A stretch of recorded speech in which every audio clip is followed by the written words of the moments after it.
우리 하나님의 말씀 같이 보시겠습니다. 누가복음 17장 5절에서 10절입니다. 누가복음 17장 5절에서 10절 우리 한 절씩 교독하시겠습니다.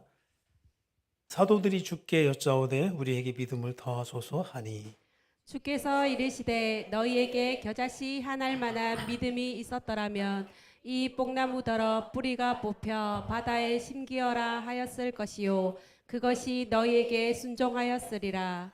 너희 중 누구에게 밭을 갈거나 양을 치거나 하는 종이 있어 밭에서 돌아오면 그더러 곧 와 앉아서 먹으라 말할 자가 있느냐. 도리어 그더러 내 먹을 것을 준비하고 띠를 띠고 내가 먹고 마시는 동안에 수종 들고 너는 그 후에 먹고 마시라 하지 않겠느냐. 명한 대로 하였다고 종에게 감사하겠느냐. 이와 이와 같이 같이 너희도 너희도 명령받은 것을 다 행한 후에 이르기를 우리는 무익한 종이라 우리가 하여야 할 일을 한 것뿐이라 할지니라. 아멘. 아멘. 예, 반갑습니다. 예, 제가 이 자리에 설 줄은 정말 전혀 생각지 못한 일입니다. 가끔 이제 여기 산에 오를 때에 여기 이제 전에 화평교회 모습을 좀 보면 뭔가 조금 활기가 없는 모습 같았는데 지금 교회가 너무나 활기가 있고 너무 좋습니다. 하여튼 부흥할 것 같습니다. 그런 부흥의 기운이 막 느껴지는 것 같습니다. 예. 아까 우리 그 양승희 집사님께 기도하시면서 아무나 올 수 없는 자리라 그렇게 말씀하셨는데 정말 이 강단은 아무나 설 수 없습니다. 쓰고 싶다고 해서 설 수 있는 게 아닙니다. 정말 너무 귀한 자리에 설 수 있는 기회를 주셔서 참 감사를 드리고 하나님 아버지께 영광을 돌려드립니다. 하나님께서 찾으시는 바로 그 교회, 또 사람이 찾는 바로 그 교회가 되시기를 축복합니다. 그런 교회가 되실 줄로 믿습니다. 이 시간에는 이제 본문을 중심으로 믿음을 더하소서 그런 제목으로 하나님 말씀을 전하도록 하겠습니다. 1970년, 80년대에 서울의 그 가옥 구조는 한 집에 한 가옥에 여러 가구가 모여 사는 그런 주거 형태였습니다. 부엌이 딸린 방 하나가 한 가구였던 것이죠.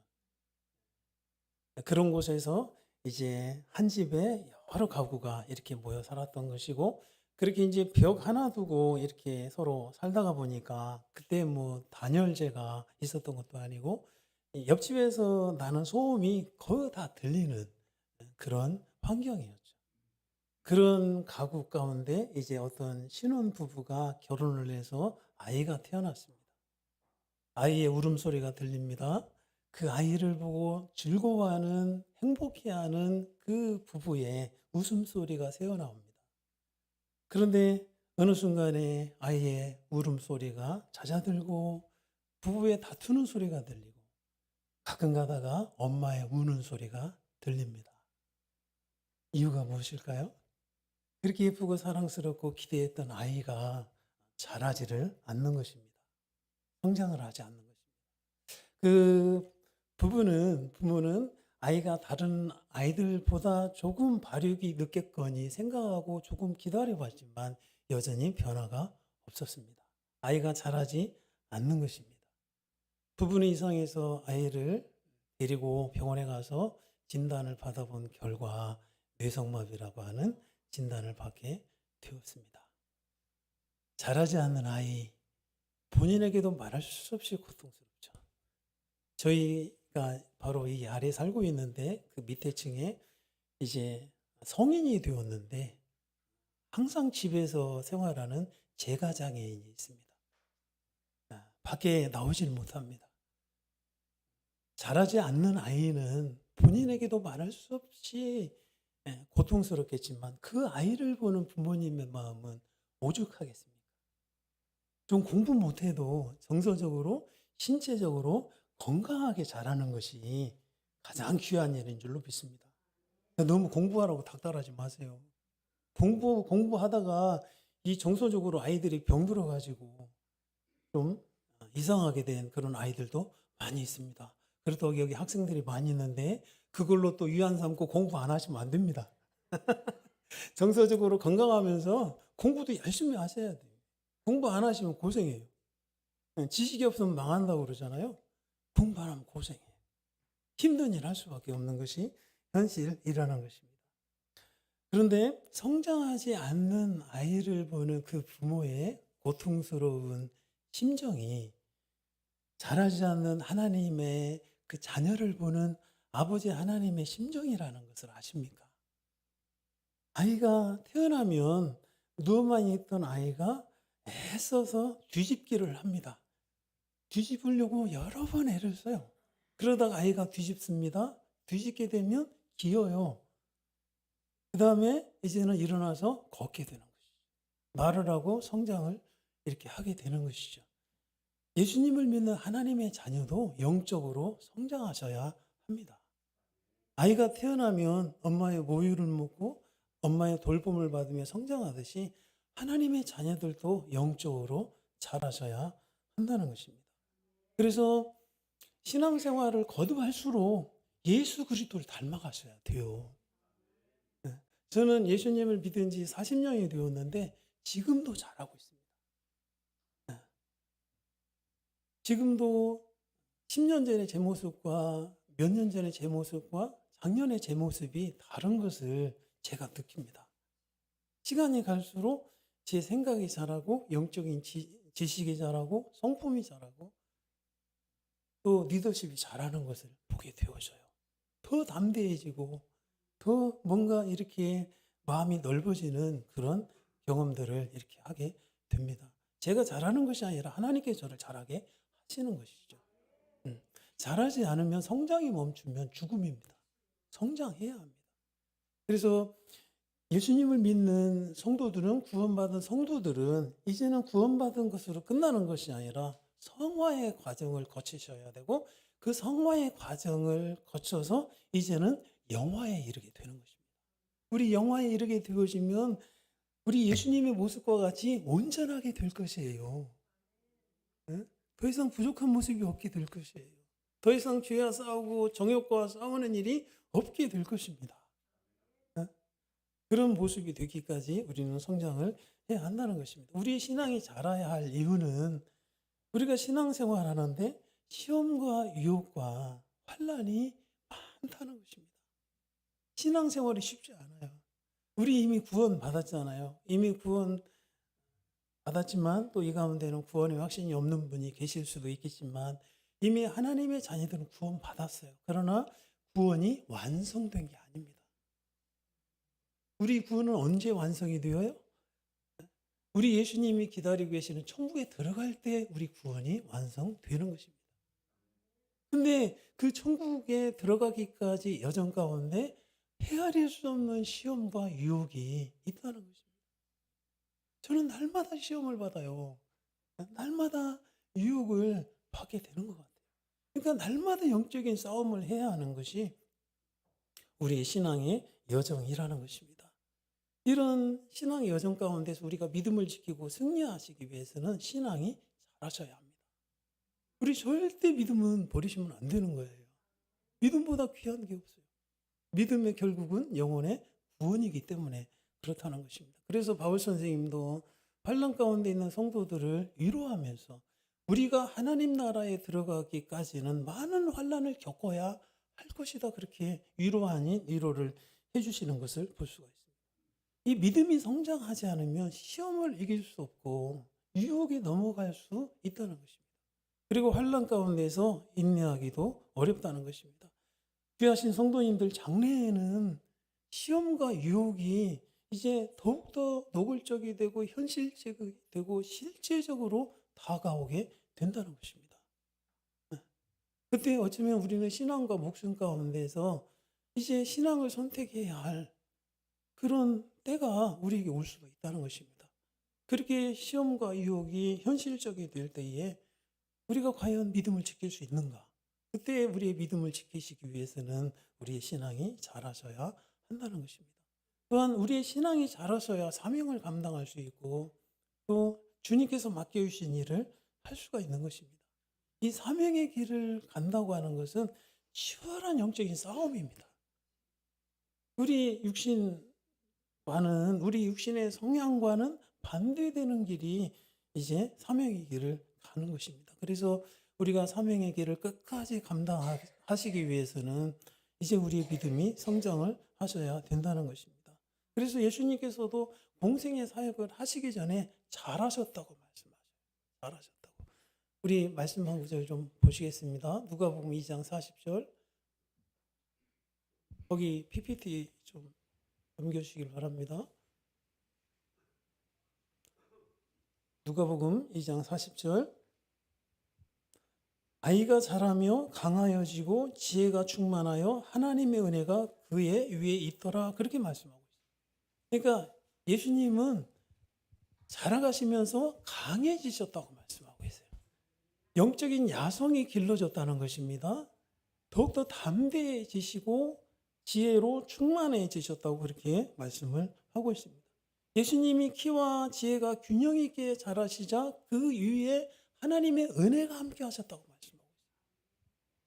예수님은 키와 지혜가 자라가면서 주님의 뜻을 깨달아서 하나님 아버지의 뜻을 깨달아서 하나님 아버지의 기쁘신 뜻을 행하셨기 때문에 하나님께서 더욱 예수님께 은혜를 충만하게 부어주신 것입니다. 하나님은 저와 성도님들의 신앙이 자랄 때 기뻐하세요. 저와 성도님들의 신앙이 자라면 하나님 아버지의 마음을 알아요. 그래서 주님을 기쁘시게 해드려요. 자녀가 어릴 때에는 부모 심정 잘 모르잖아요. 근데 자라게 되면 우리 부모님이 나를 위해서 이렇게 고생을 하셨구나. 부모님이 정말 나를 사랑하셨구나 알게 되고 부모에게 감사하게 되는 것이죠. 저에게 이제 두 아들들이 있는데 어릴 때는 아빠에 대해서 여러 가지 반감을 가지고 있었지만 지금은 저를 이해를 해요. 아빠 그때 우리가 많이 힘들기도 했지만 아빠는 아빠의 일을 열심히 하셨습니다. 지금은 아빠에 대해서 이해를 합니다. 괜찮습니다. 그렇게 위로를 해주는 아이들의 모습을 볼 수가 있습니다. 또 하나 우리의 신앙이 자라야 신앙의 덕을 세우실 수 있습니다. 신앙의 덕을 세우는 성도는 갈등을 해결하고 화평케 하고 이웃에게 감동을 주는 삶을 살아갑니다. 신앙이 자란 성도는 자기의 유익을 구하지 않습니다. 이웃의 유익을 구하고 공동체의 유익을 구합니다. 또 하나 믿음이 자란 성도에게는 묘한 매력이 있습니다. 그에게는 사람을 끄는 힘이 있습니다. 그래서 신앙이 자란 성도에게는 항상 사람이 가까이 하는 것입니다. 가장 아름다운 사람은 그 10년 가운데서 믿음이 자란, 그래서 예수 그리스도의 향기를 바라는 그런 성도인 줄로 믿습니다.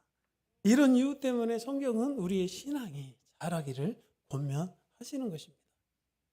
성경에서 가장 우리의 신앙이 자라기를 간절하게 권면하는 사도가 있는데 바로 베드로 장로입니다.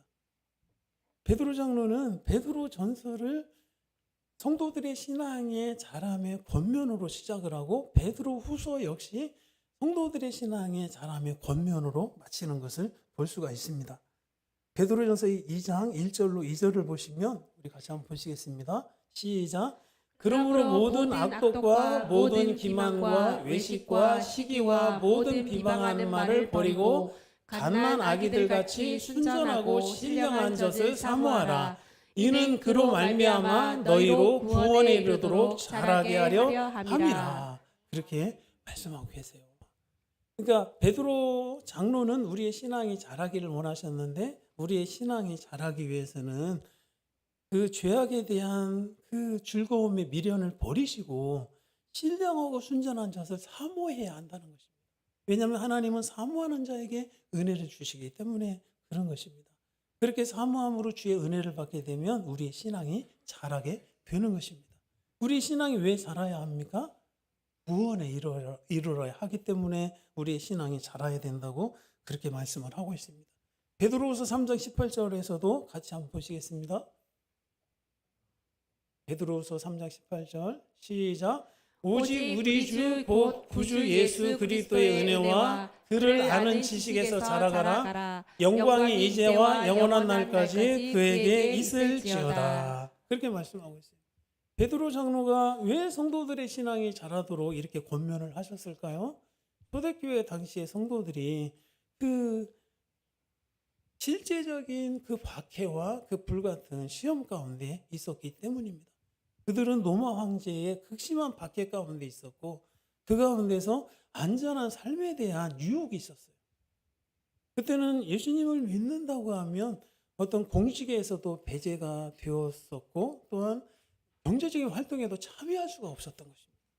그냥 예수님 안 믿는다고 하면 그런 모든 제약에서 벗어나고 안전하고 편리한 삶을 살 수 있는데 그런 상황 가운데 있는 성도들이 유혹을 받지 않겠습니까? 그런 유혹 가운데 있는 성도들로 하여금 그 시험을 이기도록 베드로 장로는 성도들의 신앙이 자라기를 권면했던 것을 볼 수 있습니다. 또 하나 베드로 장로가 성도들의 신앙이 자라기를 그토록 간절히 원하셨던 것은 어쩌면 자기 자신의 부끄러운 과거 때문일 수 있어요. 베드로 장로에게 어떤 부끄러운 과거가 있습니까? 예수님을 아직 알지 못했을 때에 아무 힘없는 여종 앞에서조차 3번씩이나 마지막에는 예수님을 저주하면서까지 그렇게 부인했던 부끄러운 과거가 있는 것입니다. 그때의 부끄러운 과거가 떠올라서 성도들은 어떤 시험과 유혹 가운데 있다고 할지라도 결코 예수님을 부인하는 어리석은 행동은 하지 않기를 바라서 그렇게 신앙이 자라기를 바라셨던 것을 우리가 알 수 있습니다. 오늘 본문에서도 제자들이 예수님께 어떤 것을 구하고 있습니까? 우리의 믿음을 더하소서라고 간구하고 있는 것을 볼 수 있습니다. 본문 5절을 보시면 다시 한번 보겠습니다. 시작. 사도들이 주께 여짜오되 우리에게 믿음을 더하소서 하니라고 구합니다. 믿음을 더하게 해달라는 말씀은 믿음을 추가해달라고 하는 그런 말씀인 것입니다. 그런데 제자들이 왜 갑자기 믿음을 더해달라고 그렇게 기도를 했을까요? 궁금하지 않으십니까? 제자들은 예수님의 그 의도와는 달리 이제 예수님을 따르면 예루살렘에 올라가서 뭔가 세상의 영광을 얻기 위한 그런 목적을 가지고 예수님을 따랐거든요. 그런 제자들이 어떻게 갑자기 예수님께 믿음을 더하여 달라고 그 철든 기도를 했을까요? 그것은 앞에 등장하는 예수님의 증거의 말씀과 교훈의 말씀을 우리가 살펴보면 알 수가 있습니다. 예수님께서 앞서 등장하는 말씀 가운데 어떤 말씀을 증거하셨습니까? 누가복음 16장에서 예수님은 거지 나사로와 부자의 비유를 통해서 낙원과 음부, 천국과 지옥에 대해서 생생하게 증거를 해주셨어요. 특히 지금 지옥에 가서 고통받고 있는 그런 영혼들의 처지와 심정을 생생하게 말씀을 하셨습니다. 예수님께서 말씀하신 지옥의 특징이 한 3가지 정도가 있는데 하나는 지옥은 영원히 불꽃 가운데서 고통받는 장소라는 것입니다. 그리고 또 하나는 지옥은 아무 희망이 없는 곳이에요. 더 이상 아무 희망이 없는 곳이 지옥이라는 것입니다.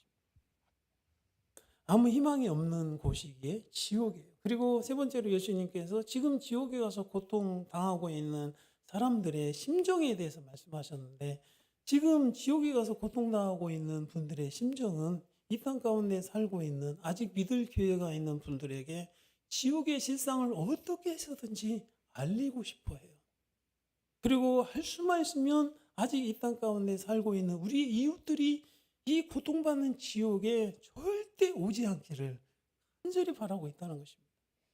이처럼 지옥의 실상에 대해서 생생하게 들은 제자들이기에 믿음을 더하게 해달라고 그렇게 예수님께 간구를 하신 것입니다.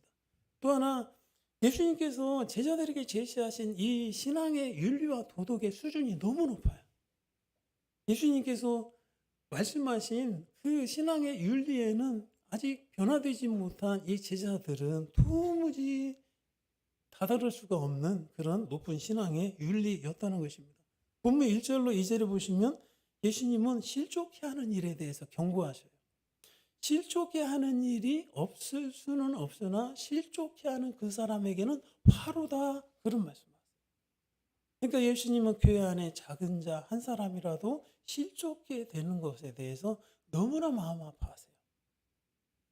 그래서 다른 말씀 가운데서는 실족해 하는 일이 없을 수는 없으나 실족해 하는 그 사람은 차라리 연자맷돌을 목에 매달고 바다에 빠뜨리는 것이 낫다, 그렇게 말씀하셨습니다. 그러니까 실족해 하는 사람은 없어져야 한다고 예수님께서 그렇게 강력하게 말씀을 하고 계시는 것입니다. 또 하나, 그 예수님께서 제자들에게 또 한 가지 신앙의 윤리를 말씀하셨는데, 형제가 잘못하거든 권면하고 경고하고 잘못했다고 와서 회개하면 용서하되 하루에 7번씩이라도 그렇게 하라고 예수님께서 교훈을 하신 것입니다. 그런데 제자들의 입장에서는, 제자들은 아직 성격이 무관하고 다혈질적인 그런 성격의 사람들이었어요. 그런 자신들의 성품을 볼 때에 도무지 이 예수님이 말씀하신 이 신앙의 윤리는 지켜갈 수가 없었던 것입니다. 그래서 믿음을 더하여 달라고 그렇게 예수님께 간구했던 것입니다. 그런데 본문을 보시면 예수님은 믿음을 더하여 달라고 간구하는 제자들에게 뭘 말씀하십니까? 믿음을 더하여 주기 이전에 먼저 믿음이 있어야 한다고 말씀하세요. 자, 본문 6절입니다. 자, 같이 읽겠습니다. 시작. 주께서 이르시되 너희에게 겨자씨 하나일 만한 믿음이 있었더라면 이 뽕나무더러 뿌리가 뽑혀 바다에 심기어라 하였을 것이요 그것이 너희에게 순종하였으리라, 그렇게 말씀하고 있습니다. 그러니까 예수님은 믿음이 크냐 적냐라는 문제 이전에 과연 믿음이 있냐 없냐의 문제라고 말씀을 하고 있습니다. 작은 겨자씨 하나일 만한 믿음이 있다고 할지라도 놀라운 능력이 나타나게 될 것이라고 말씀하고 있습니다. 작은 믿음이라도 있으면 능력이 나타날 뿐만 아니라 믿음이 있으면 신앙이 성장을 하게 된다는 것입니다. 믿음이 있어야 신앙이 성장을 해요. 믿음이 없는 가운데서는 결코 신앙이 자랄 수가 없다는 것입니다. 왜냐하면 믿음은 생명이기 때문에. 믿음 안에는 생명이 있어요. 그 생명은 능력이에요. 그래서 생명의 특징 가운데 하나는 성장하는 것입니다. 자라는 것입니다. 그래서 아스팔트 틈 사이에 작은 씨앗이 떨어져도 자라요. 그 높은 산 바위 틈에 소나무도 자랍니다. 이것이 생명의 능력이에요. 믿음이 자라기 위해서는 믿음이 있어야 한다고 예수님께서 그렇게 교훈을 하고 계십니다. 그렇다면 믿음은 무엇일까요? 성도님들은 믿음은 무엇이라고 생각을 하고 계십니까? 믿음은 우리 안에 예수님이 계시는 상태를 의미하는 것입니다. 그러므로 무엇보다 내 안에 예수님이 계시는 것이 중요한 것이에요. 내가 어떤 교회를 다니느냐, 얼마나 봉사를 하느냐, 이거 이전에 내 안에 예수님이 계신 상태, 이것이 믿음이라는 것입니다. 내 안에 예수님이 오시면 내 심령 가운데 지각 변동이 일어나게 되어 있어요. 변화가 일어나게 되어 있어요. 제가 21살 때 이제 당시에 전도사님의 그 안수 기도를 통해서 제가 성령의 불세례를 받았거든요. 전도사님이 제 어깨에 손을 얹고 간절히 기도해 주셨을 때에 저에게 성령님이 불로 임하셨어요. 그렇게 저 심령 가운데 성령님이 불로 임하셨을 때에 갑자기 제 입이 크게 열리고 짧은 방언과 함께 뭔가가 괴성을 지르며 제 속에서 빠져나가는 것이 느껴졌어요. 그동안 저 몰래 들어와서 주인 노릇하며 온갖 고통과 괴로움을 가져다 주었던 귀신이 소리를 지르며 떠난 것입니다. 그런 현상 이후로 속이 시원해지고 마음 가운데 깊은 평안이 임했어요. 로마서에서 말씀하신 의와 평강과 희락의 하나님의 나라가 이루어진 것입니다. 예수님께서 내 마음에 오시면 지식도 생각도 가치관도 성품도 변합니다. 예수님께서 내 마음에 오시면 옛사람이 십자가에 못 박혀 죽고 하나님의 자녀로 새롭게 거듭나게 된다는 것입니다. 무엇보다 예수님께서 내 마음에 오셔서 함께 하시면 우리의 신앙이 자라게 된다는 것입니다. 왜냐하면 예수님은 생명이시기 때문에 그래요. 신앙은 내 안에 예수님을 모시고 예수님으로 살고 예수님으로 봉사하고 예수님으로 죽는 것입니다. 이런 신앙 가운데는 풍성한 누림이 있고 능력이 있고 자유가 함께 하시는 줄로 믿습니다. 그러면 어떻게 하면 예수님이 내 마음에 오실까요? 예수님 내 마음에 오셔야 되잖아요. 예수님이 내 마음에 오시기 위해서는 우리가 회개하고 복음을 믿으셔야 합니다. 예수님께서 공생애 사역을 하실 때에 외치신 첫 일성이 때가 찼고 하나님의 나라가 가까이 왔으니 회개하고 복음을 믿으라 라는 말씀이셨어요. 그러니까 예수님이 오심으로 이 땅에 하나님의 나라가 임하셨잖아요. 그런데 아무리 가까이 임하신 하나님의 나라라고 할지라도 회개하고 복음을 믿을 때 누릴 수가 있는 것이에요. 우리가 회개하고 복음을 믿게 되면 하나님 나라 자체이신 예수님께서 우리 마음 가운데 오셔서 함께 하시기 때문입니다. 우리 예수님은 이 땅에 사람의 몸을 입고 오셨고 그 백성들 가운데 거하셨잖아요. 그리고 지금은 성령님으로 오셔서 이 가운데 함께 하세요. 이곳에 함께 하시는 것입니다. 뿐만 아니라 예수님은 말씀과 환경을 통해서 택하신 자녀들을 찾아가셔서 마음문을 쉼없이 놓고 가고 계세요. 두드려 계시는 거예요. 이곳에 함께 계시는 바로 그 교회에 함께 하시는 예수님 마음문 열고 환영하시고 영접하시게 될 수 있기를 축복합니다. 예수님을 믿는 것은 내 마음에 예수님 영접하는 거예요. 영접하는 자, 곧 그 이름을 믿는 자들에게는 하나님의 자녀가 되는 권세를 주셨으니 이는 혈통으로나 육정으로나 사람의 뜻으로 나지 아니하고 오직 하나님께로부터 난 자들이니라 그렇게 말씀하고 있어요. 그러니까 예수님을 영접하시게 되면 하나님의 자녀로 거듭나게 되고 하나님의 자녀들에게는 놀라운 특권이 함께 하신다는 것입니다. 이렇게 믿음으로 예수님을 내 심령 가운데 영접하실 때에 우리의 믿음이 자라게 되는 것입니다. 신앙의 성장의 첫 번째 조건, 예수님을 내 마음에 모시는 것. 그리고 또 하나 우리의 이제 믿음이 자라시기 위해서는 공로 사상을 버리셔야 합니다. 본문에 보시면 주인의 밭에서 열심히 일을 하고 돌아온 종이 등장을 합니다. 이 주인은 이 종은 충성스러운 종이었던 것 같아요. 하루 종일 더위와 싸우면서 힘들게 일을 했어요. 지치고 피곤한 또 허기 가진 모습으로 돌아왔어요. 이렇게 힘들게 일을 하고 돌아왔으면 이 주인의 입장에서는 야, 너 참 더운데 수고 많이 했다. 너 고생 많이 했지? 이렇게 위로를 좀 해주고 야, 너 얼마나 배가 고프냐? 어서 밥 먹어라. 이렇게 종에게 권해야 되지 않겠습니까? 그런데 주인은 종에게 그렇게 하지 않아요. 너무 야박하게 돼. 이 종의 입장에서는 눈물 날 것 같아. 너무 서러울 것 같아. 이 주인은 하루 종일 더위와 싸우면서 힘들게 일하고 돌아온 이 종에게 오히려 야, 너 그 옆에 서서 나 식사할 동안에 너 띠띠고 서서 너 내 시중 들어. 그 다음에 너 먹던가 하여튼 마시던가 알아서 해. 이렇게 주인에게 그 종에게 대우를 하는 것입니다. 요즘 같으면 근로기준법에 걸릴 일이에요. 네? 자, 우리 그 본문 7절로 9절 같이 한번 보시겠습니다.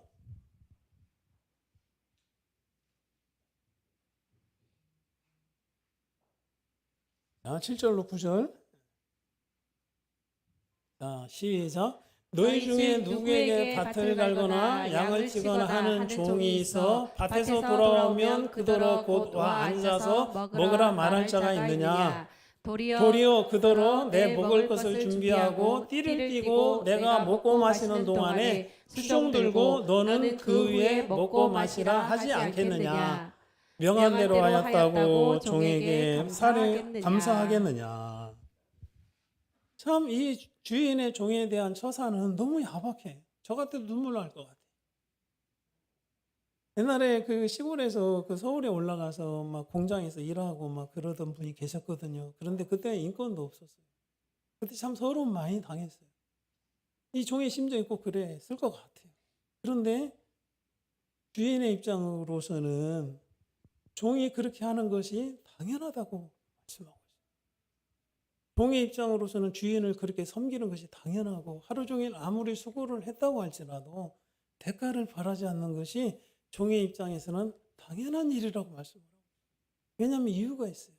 이 종은 주인에게 팔려온 종일 수 있거든요. 생활이 어려워서 이 주인에게 빚을 졌어요. 갚을 것이 없어요.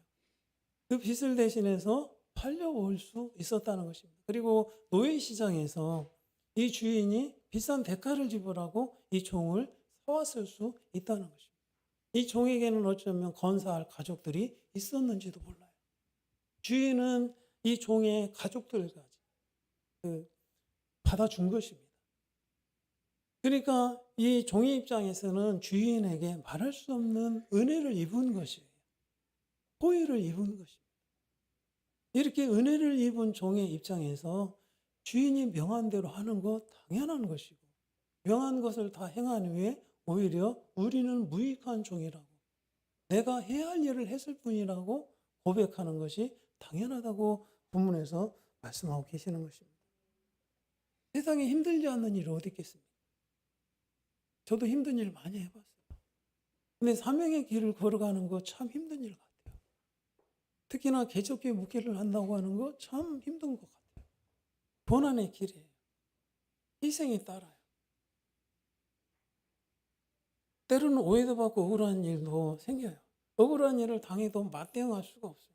누가 막 저를 향해 욕한다고 할지라도 맞대어서 막 욕할 수가 없어요. 참아야 돼요. 주님께 맡겨야 돼요. 이른 아침부터 밤늦게까지 수고한다고 할지라도 알아주는 사람도 없어요. 그리고 그 결과도 좀 빈약한 것 같아요. 끝없이 인내해야 하는 길이 이 사명의 길을 걸어가는 것입니다. 그리고 때로는 성도들 때문에 마음 졸이고 위에서 기도하고, 어떤 때는 당사자보다 제가 더 마음이 졸여서 더 간절하게 하나님 앞에 기도합니다. 때로는 너무 안타까워가지고 저는 그 영혼 살리려고 그렇게 애써서 간절히 기도하는데 그 사람은 죽을 길을 가요. 그때 너무 답답해가지고 저녁에 집에 들어와서 침대에 누워서, 하나님, 저 사람은 저렇게 죽으려고 죽을 길을 가는데 왜 저는 저 사람을 살리려고 이렇게 애를 써야 합니까? 답답해가지고 하나님 앞에 그렇게 기도할 때가 있었어요.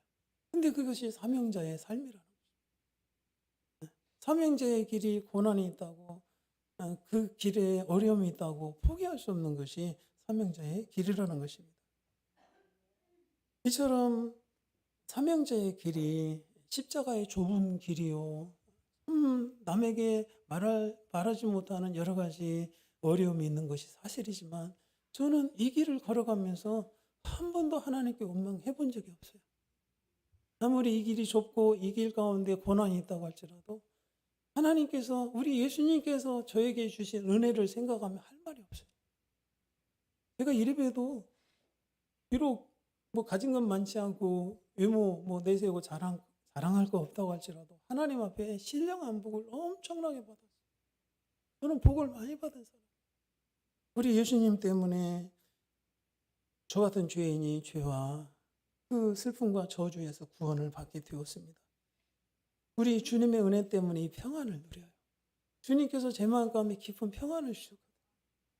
저는 주님께서 제 마음 가운데 주신 평안이 그렇게 감사할 수가 없어요. 주님께 제 마음 가운데 주신 평안은 아무것도 빼앗아갈 수가 없습니다. 우리 찬송가 412장 그 2절인가 이 가사를 보시면 이런 내용이 있습니다.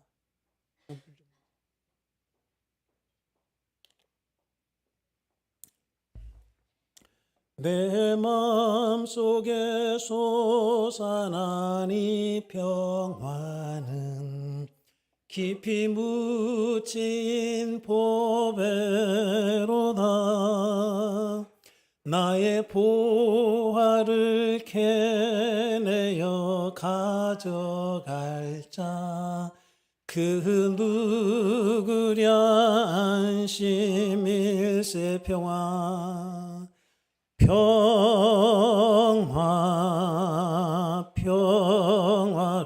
평화로다. 하늘 위에서 내려오네.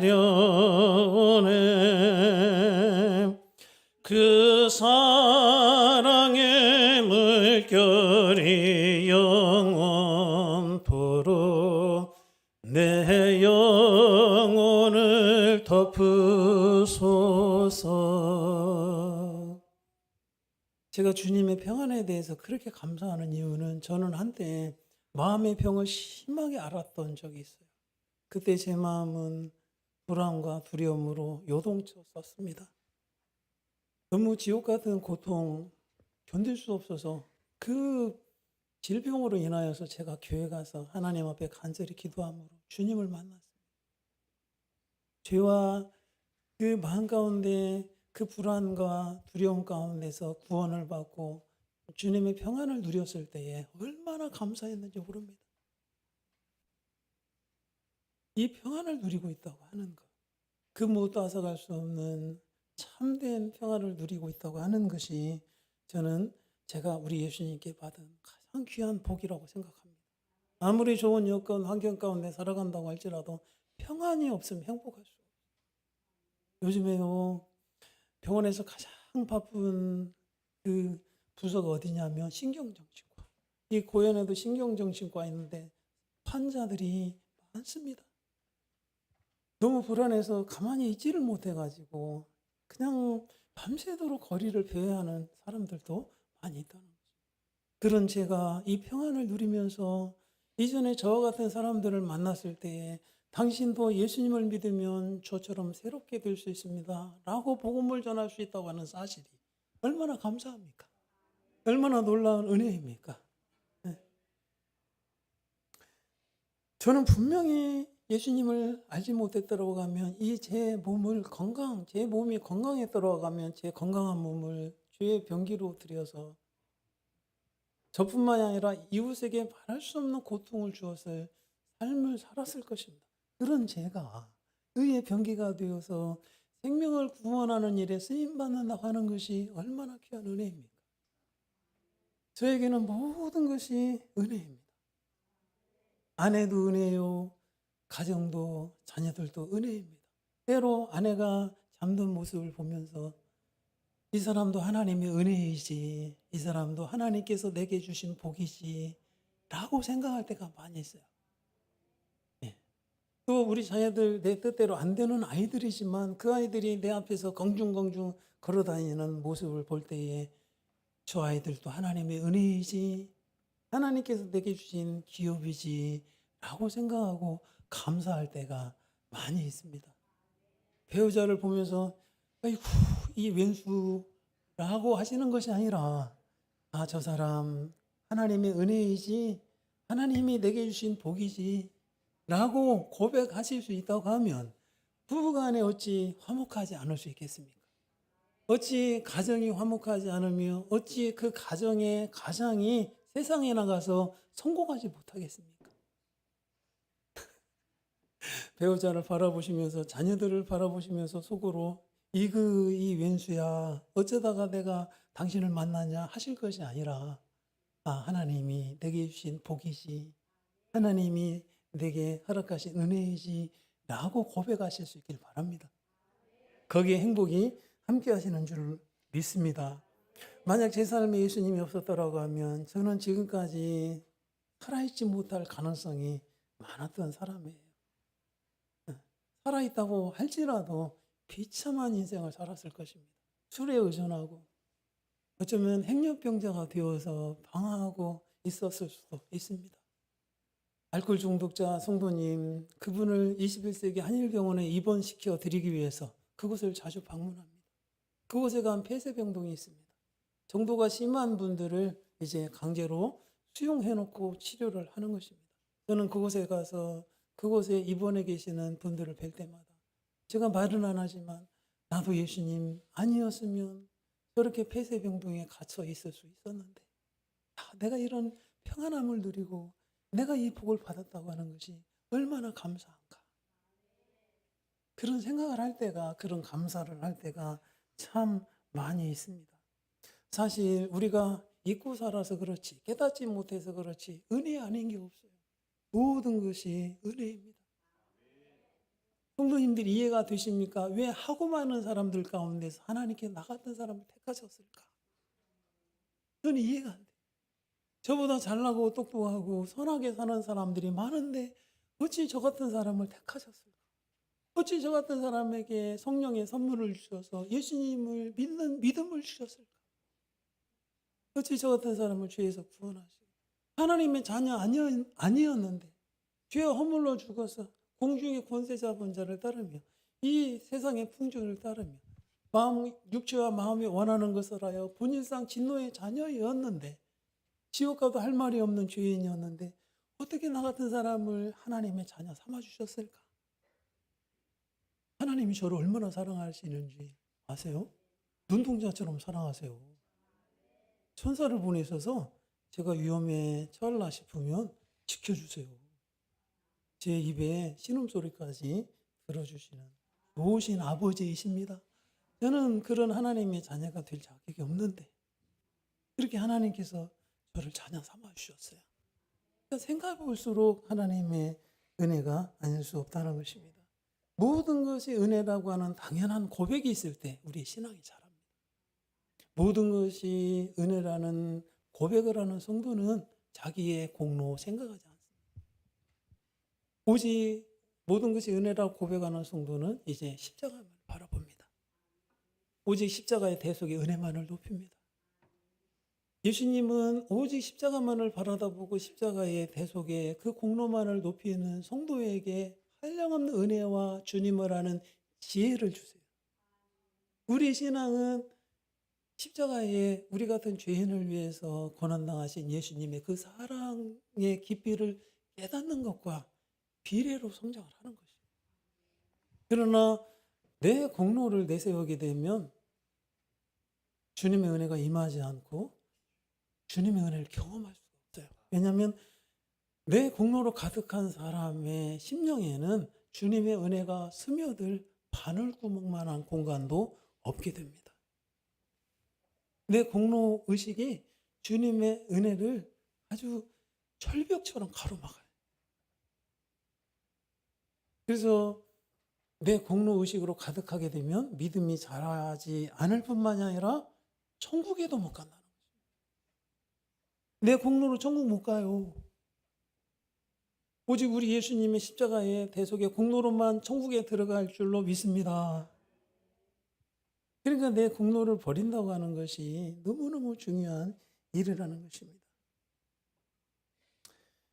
귀하신 성도님들, 믿음으로 예수님을 영접하셔서 예수님이 저와 성도님들의 심령에 계시게 하옵시고, 이게 믿음이에요. 그리고 예수님의 십자가의 공로를 기억하셔서 내 공로는 다 버리심으로 예수님께서 우리에게 원하시는 것처럼 우리 예수님의 장성한 분량에 이르기까지 믿음이 자라가게 되시는 은혜가 함께 하시기를 축복합니다. 아멘.